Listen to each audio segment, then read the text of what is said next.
Item Number SCP-003 Object Class Euclid Special Containment Procedures SCP-003 is to be maintained at a constant temperature of no less than 35 degrees Celsius and ideally kept above 100 degrees Celsius. No living multicellular organisms of Category 4 or higher complexity may be allowed to come into contact with SCP-003. In event of total power failure, if SCP-003-1 begins to increase its mass, assigned personnel must engage in skin contact with SCP-003-1.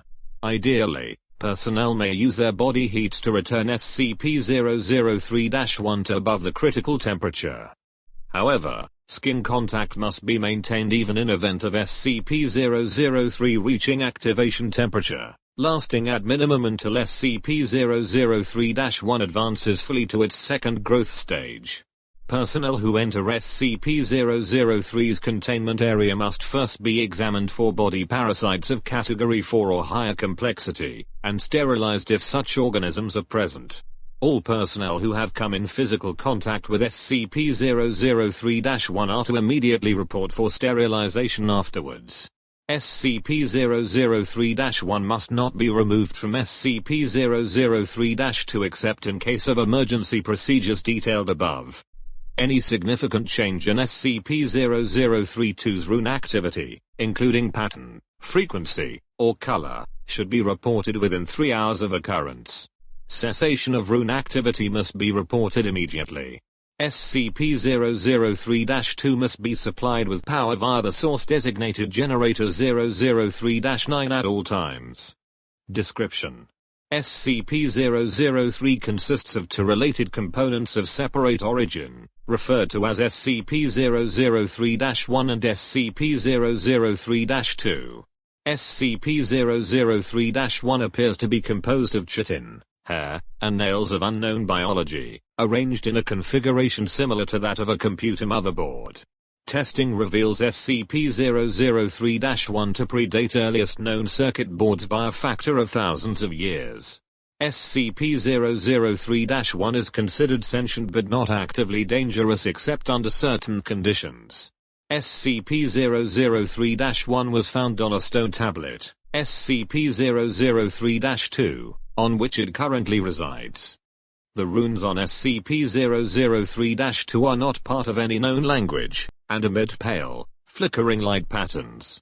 SCP-003-2 is controlled by a non-biological internal computer, the contents of which are mostly inaccessible without risk of damaging SCP-003-2. SCP-003-2 is capable of controlled emissions of radiation, including heat, light, and anomalous radiation types. SCP-003-2 contains an internal power source of an anomalous nature, which appears to have been losing power since several centuries before discovery. It is considered probable that SCP-003-2 was created for the purpose of containing SCP-003-1. Partially interpreted data recovered from SCP-003-2 may refer to past and/or potential future L.K. class restructuring event caused by SCP-003-1. SCP-003 was located by Remote Viewing Team SRV-04 Beta. It appears possible that SRV-04 Beta was deliberately contacted by SCP-003-2. Other organizations have also been alerted to SCP-003's existence, possibly by similar means. Despite this activity, SCP-003-2 does not appear to be sentient. Based on its lack of reaction to M03 Gloria analysis and procedures, when SCP-003 drops below the temperature of 35 degrees Celsius, both components react. First, SCP-003-1 enters a growth state characterized by an exponential increase in mass. This growth state consists of two stages.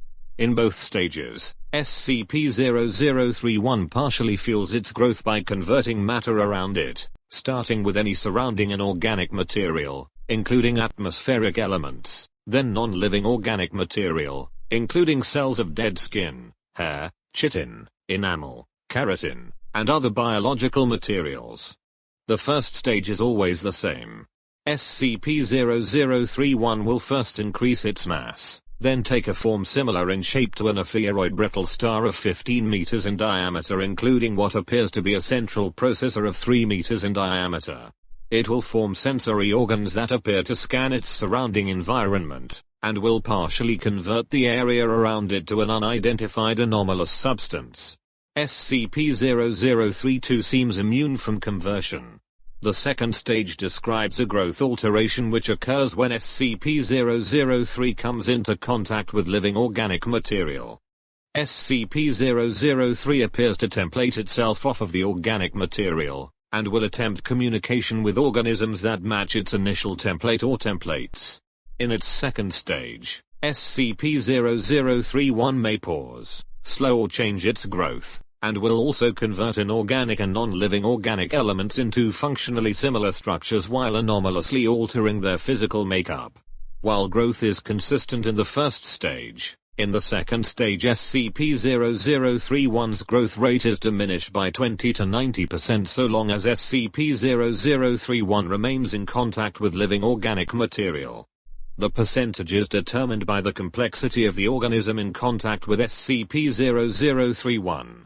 SCP-0031 appears to devote a large amount of processing power to analysis of living organic material. During each of SCP-0031's growth stages, SCP-003 releases bursts of radiation that temporarily inhibit SCP-0031's growth, or reverse this growth when the temperature of SCP-0031 rises above 100 degrees Celsius. Similar radiation emissions have been replicated or recorded via other anomalous means. SCP-0031's biology has been the subject of extensive study.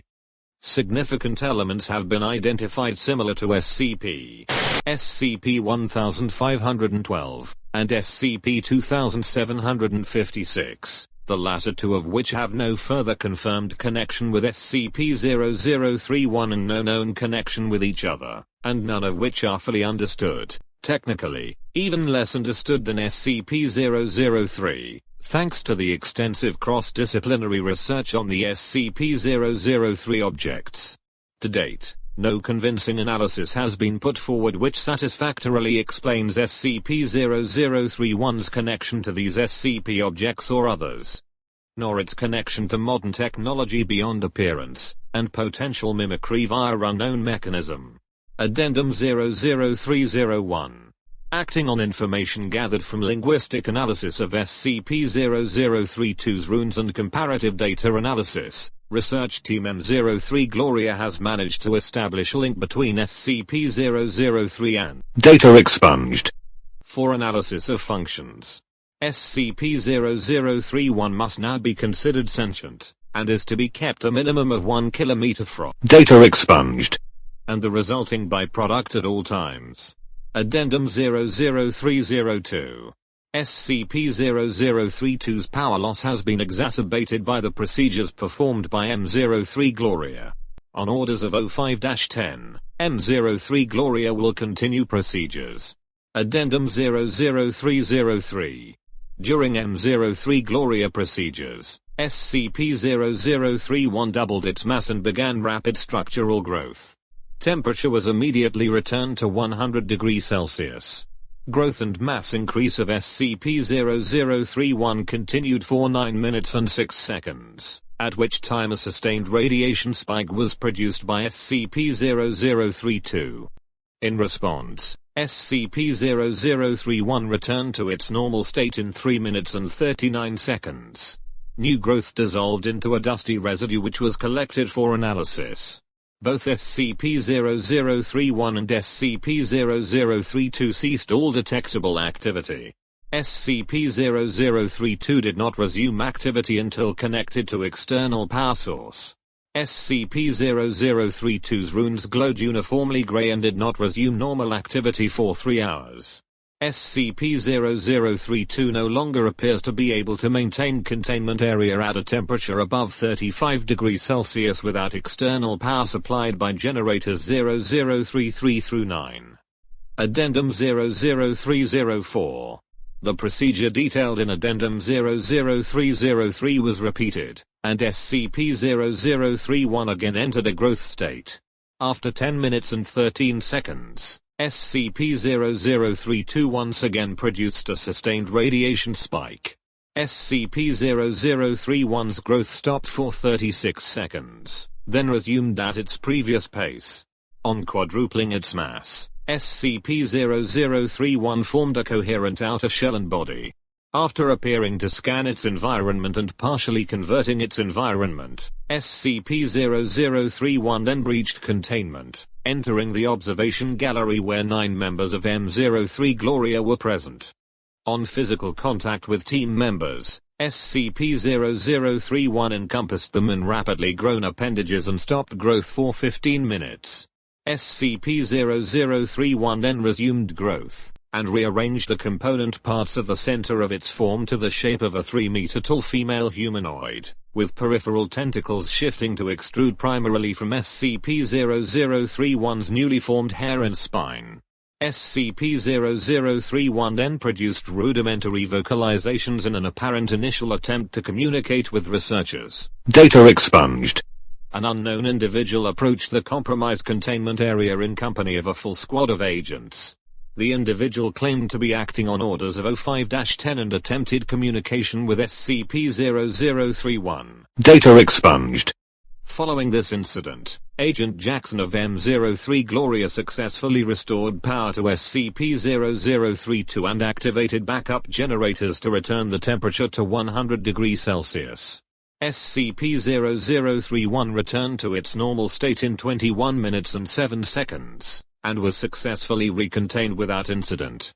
All 9 members of M03 Gloria affected by SCP-0031 were afterwards found to be physically unharmed, with no residual effects besides psychological trauma. The converted materials of SCP-003's former containment area did not dissolve and are now under analysis. Addendum 00305. In light of the previous incident, O5-10 was removed from the O5 Council by joint decision of O5, O5, and O5. M03 Gloria procedures have been indefinitely suspended. Special Access Program M3 Gloria required. Access granted. Displaying files.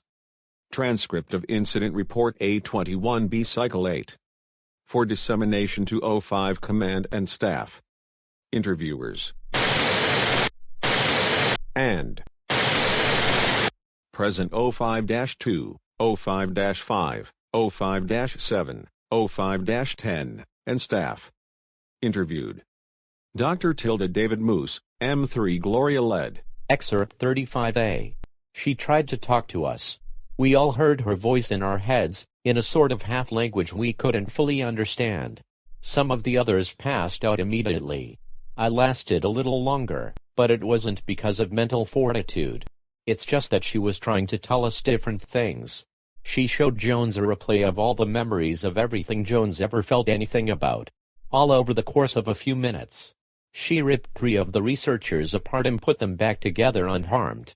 She doesn't understand human emotion, or pain, or very much about how we experience the world. Yes, I would say the containment procedures are necessary. Listen, she wants to remake the world into a paradise. A paradise filtered through her own alien understanding of paradise, but still, a paradise designed for us, for humanity. She would be happy to make a paradise for any sufficiently complex organism she comes across first. Anything with a complex enough mind to accept her. Say, a dog. Or a housefly. If she breaches again, we have to be there first. What would it be like? I don't know. She showed us images, not quite images. I can see them in my head, but they are not pictures. The closest thing I can think of is what you see when you close your eyes suddenly and tightly, but brighter and more complex. The images had metallic sounds associated with them, and sensory details that we don't have the words or concepts to describe. The whole effect felt like words of some kind. I believe she wanted to see what we could understand, so she could understand us. She didn't have time to finish analyzing us. I don't know what would have happened if she had.